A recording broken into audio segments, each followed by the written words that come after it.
Angliya parlamentida 6 fevral kuni chaqirilgan Uyg'urlar haqidagi guvohlik yig'inida sobiq xalqaro jinoiy ishlar sotining taftishi London Uyg'ur sud kollegiyasining bosh sotchisi advokat Sir Jeffrey Nice guvohlik berib, Uyg'ur irqiy qirg'inchiligini e'tirof qilishda Angliya hukumati ta'kidlagandek sud mahkamasining qaror qilishini kutish emas, balki hukumatning siyosiy qarorining eng halqiliq ekanligini bildirgan. Sir Jeffrey Nice'ning ta'kidlashicha, irqiy qirg'inchilik bir xil g'ayri normal ruhiy holat bo'lib, uni to'xtatishda tashqi besimga ehtiyojli ekan. Ilgari sobiq Serbiya prezidenti Slobodan Miloševićni xalqaro sudga tortishda bosh taftishlik vazifasini o'tagan Sir Jeffrey Nice yana Angliya hukumatining ishni Uyg'ur irqiy qirg'inchiligini e'tirof qilishdan boshlash kerakligini aytgan. It is the political determination that is critical. Here's an apparently absurd parallel. Yig'inda Sir Jeffrey Nice mundaq deydi. Buningda siyosiy qaror halqiliq omil. Shuningga selishtirib ko'rsak bo'ladi. Biz ba'zida Amerikadagi maktablarda qurolliq birisining odam etish voqealarini ko'ramiz. Bundaq vaqtda siz sudning qarorini kutmaysiz. Siz barliq vositalarni ishlatib buni to'xtatasiz. Irqiy qirg'inchilik bir xil g'ayri normal ruhiy holat. Bu xil ruhiy holat alohida ahvol bo'lmasa to'xtamaydi. Irqiy qirg'inchilik o'zini o'zi to'xtatmaydi. Buning uchun tashqi besim bo'lishi kerak. Sir Jeffrey Nice'ning aytishicha, London Uyg'ur kollegiyasi va boshqa o'rinlarning Uyg'ur aynidagi vahshiylikni irqiy qirg'inchilik deb e'tirof qilganiga 2 yil bo'lgan bo'lsa-mu, lekin Angliya hukumati buningga qarata hech qanday bir tadbir qo'llanmagan. Sir Jeffrey Nice buning ularni bu qirg'inchilikning davomlashishiga ishtirokchi qilib qo'yganligini bildirgan. The reason that the political determination is vital. Sir Jeffrey Nice mundaq deydi. Irqiy qirg'inchilikni bekitishda siyosiy qarorning halqiliq bo'lishidagi sabab xalqaro adolat mahkamasining aytganidek buning darhol inkos qaytarilishi kerak bo'lgan jiddiy masala bo'lganligida. Chunki siz darhol siyosiy qaror olmasangiz va siyosiy tadbir qo'llanmasangiz, irqiy qirg'inchilik davomlashadi. London Uyg'ur sud kollegiyasi va boshqa nurg'un o'rinlar buni irqiy qirg'inchilik degan bo'lsa-mu, lekin hukumatimizning buningga qarata aktiv tadbir qo'llanmasligi biz hammamizni bu irqiy qirg'inchilikning davomlashishiga ishtirokchi qilib qo'ydi.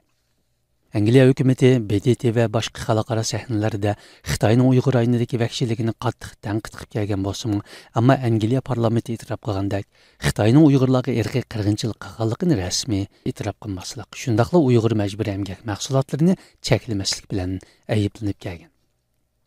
Angliya parlamentining yuqori palata a'zosi advokat Barona Kennedy xonim yig'inda guvohlik bergan zotlarning biri.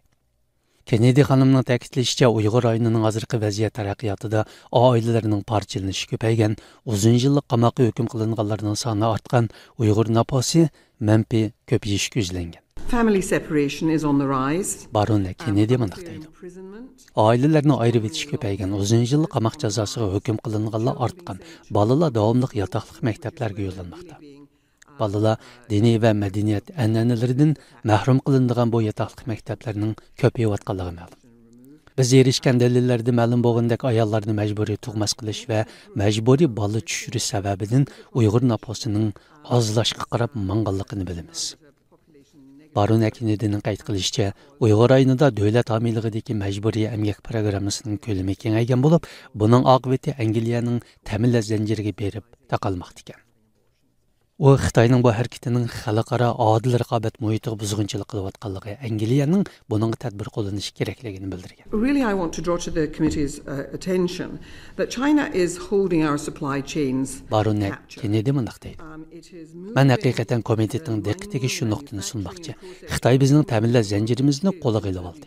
O dunyoning nurg'un materiallarining bo'libmi, texnologiyada muhim bo'lgan halqiliq materiallarning qanqizish, ishlab chiqarish, pishiqlab ishlash bosqichlarini bu rayonga markazlashtirib oldi.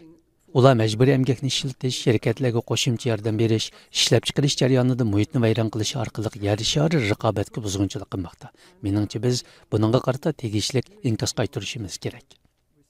Bu qitimqi yig'inda yana Angliya Sheffield Ta'lim universiteti majburiy emgak tadqiqot guruhining tadqiqotchisi Yalqin Ulug'yo'l, xalqaro qullar emgakiga qarshi turish tashkilotining Soda kishilik huquq programmasi direktori Chloe Carniston, Dunyo Uyg'ur qurultiyining Angliyada turishliq vakili Rahima Mahmud guvohlik berib, Uyg'urlar duch kelayotgan vahshiylik va majburiy emgakning navbatdagi taraqqiyoti, uni to'xtatish, Xitoyni javobgarlikka tortish yo'llarini o'xshamagan nuqtalardan shayrlab o'tgan.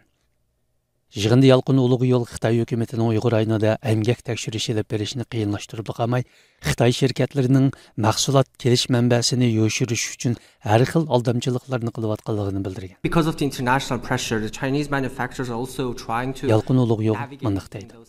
Xalqarалық besim səbəbidən bolubmu Amerikanın dünyada hazırgacha mavjud bo'lgan eng kuchli qonuni Uyg'ur majburiy emgakining oldini olish qonuni səbəbidən Xitoy korxonalari diqqatni boshqa yoqqa burash uchun o'zlarining Uyg'ur rayonidagi faoliyatlarini yoshirmoqda. Ular tarmoq korxonalarining ismini o'zgartirib, ana shirkatlarining ismini yoshirmoqda yoki Xinjiang degan ismni tilga ilishdan qochmoqda. Yalqın Uluğ Yo'lning aytishicha, Xitoy korxonalari bu orqali chegara qo'g'dash va tamojna idorasining Uyg'ur rayoni bilan bo'lgan bog'lanishni bayqab olishidan hazar aylamoqda ekan. Yalqın Uluğ Yo'l so'zida yana Angliyaning Uyg'ur majburiy emgak mahsulotlarini cheklashda ochiqashkorlik, javobgarlikni surishtirishi va iz qo'g'lash kerakligini bildirgan. Vietnam surpasses China. U Vietnamning 2023-yili Uyg'ur majburiy emgakining oldini olish qonuni bo'yicha mahsulotlarga qarata aylab berilgan tekshirishda Xitoydan ishib ketganligini bildirib, chunki hozir Xitoy korxonalari Amerikaning Uyg'ur majburiy emgakining oldini olish qonunidan otlab o'tish uchun mahsulotlarni Sharqiy Janubiy Osiyo davlatlariga sotmoqda yoki bu joylarda tarmoq korxonalarini qurmoqda. Ondan bu yer orqali mahsulotlarni Amerikaga eksport qilib, o'zlarining Uyg'ur rayonidagi harakatini, shundaqli davlat homiyligidagi Uyg'ur emgak kuchlarini yo'tkash programmasiga qatnashganligini yoshirmoqda. Shunga biz ochiq oshkorlikni tashabbus qilamiz, javobgarlik va iz qo'g'lashni qo'g'lashimiz kerak. Angliya parlamenti tashqi ishlar komitetining raisi Alicia Kearns xonim riyosatchilik qilgan bu qitimqi guvohlik yig'ini bu komitetning 2021-yili hargiz qaytalanmaydi. Angliyaning Xinjiang va uningdan alqagan vahshiyliklarga bo'lgan inkosi nomli doklati e'lon qilingan 2 yildan beri Angliya hukumatining Uyg'ur rayonidagi irqiy qirg'inchilikni to'xtatish, majburiy emgakni cheklash, Xitoyni javobgarlikka tortishda qanday tadbirlarni olganligini baholash. Bundan keyin qanday tadbirlarni elish haqida qonunchilar, mutaxassislar va faoliyatchilarning fikrini elishini tema qilgan. Bu komitetning 2021-yili e'lon qilgan doklati Angliya hukumatiga Uyg'ur rayonidagi krizisni hal qilish, Uyg'urlarga qartilgan ziyonkashlikni to'xtatish uchun Xitoy hukumatiga besim ishlatishni o'z ichiga olgan bir qator tavsiyalarida bo'lib, hukumatning Uyg'urlarga qaratgan vahshiylikni to'xtatish uchun amaliy inkas qaytarishi talab qilingan edi.